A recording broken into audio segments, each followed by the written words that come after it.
রমজানের রোজা আমাদেরকে আরও একটা জিনিস শিক্ষা দিয়ে গেছে, সেটা হলো নিজেকে, নিজের নফসকে কিভাবে কন্ট্রোল করতে হয়।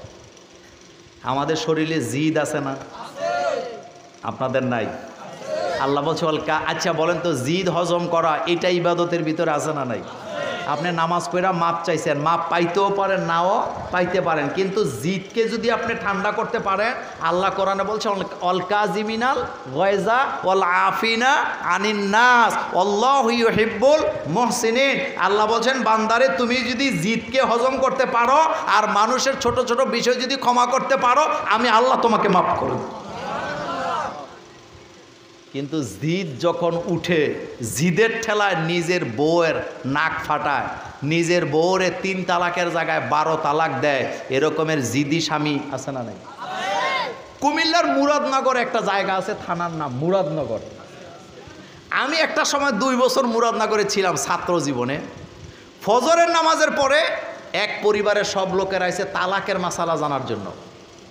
সেই লোকটা ওই যে বেবি ট্যাক্সি চালাইতো, এখন না সিএনজি আসছে, আগে কি আছিল টান দিয়া স্টার দিত, আপনাদের মনে আছে না? তো আয়শা বলতেছে হুজুর একটা তালাকের মাসালা জানতে আইছি। তাই আমি বললাম তালাকের মাসালা জানবেন মানে কি হয়েছে? তো লোকটা বলতেছে হুজুর আমি কি বলে বেবি ট্যাক্সি চালাই, সারাদিন রোডে রোডে ছিলাম, আয়সা দেখি ঘরের ভিতরে রান্না বান্না কিছু করে নাই, কোন জায়গায় যায় কোন আড্ডা মারছে, আমি রাগের ঠেলায় আমার বউরে তালাক দিছি। তো তালাক আপনি কিভাবে দিছেন, কি বলছেন?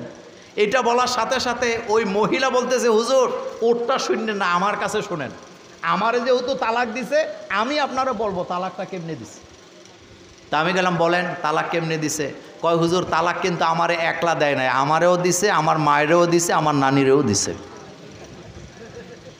কথা বুঝেন নাই? কারে দিছে?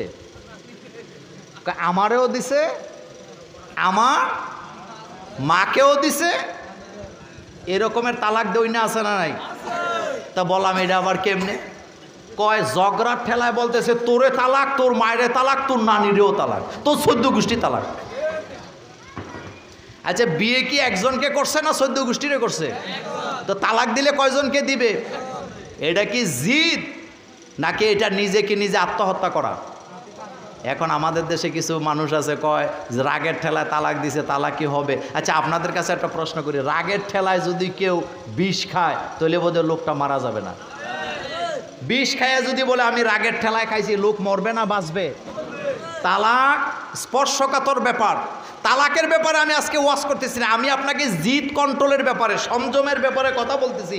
এই রোজা আপনাকে সংযম শিখায় গেছে, আপনার রাগকে আপনি কিভাবে কন্ট্রোল করবেন এই শিক্ষা দিয়ে গেছে রমজানের রোজা।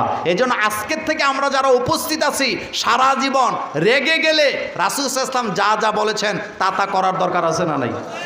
রাসূল বলছেন তুমি যদি রেগে যাও দাঁড়ায় থাকলে বসে যাও, বসে থাকলে শুয়ে পড়ো, ওযু করো, নামাজে দাঁড়ায় যাও। এরপরও রাগের মাথায় কোনো সিদ্ধান্ত নিতে যাইও না, কারণ রাগের মাথায় মানুষেরা যত কথা বলে, যত সিদ্ধান্ত নেয়, সবগুলাই ভুল হওয়ার সম্ভাবনা আছে না? না, আমি আপনাদেরকে বলি রাগের মাথায় মানুষ কখনো সঠিক সিদ্ধান্ত দিতে পারে না, সঠিক সিদ্ধান্ত নিতেও পারে না। এই জন্য ঠান্ডা মাথায় যারা সিদ্ধান্ত নেয় তাদের সিদ্ধান্তগুলি সঠিক হয় কি হয় না? হয়। এটা শিক্ষা দিয়ে গেছে রমজানের কি রোজা।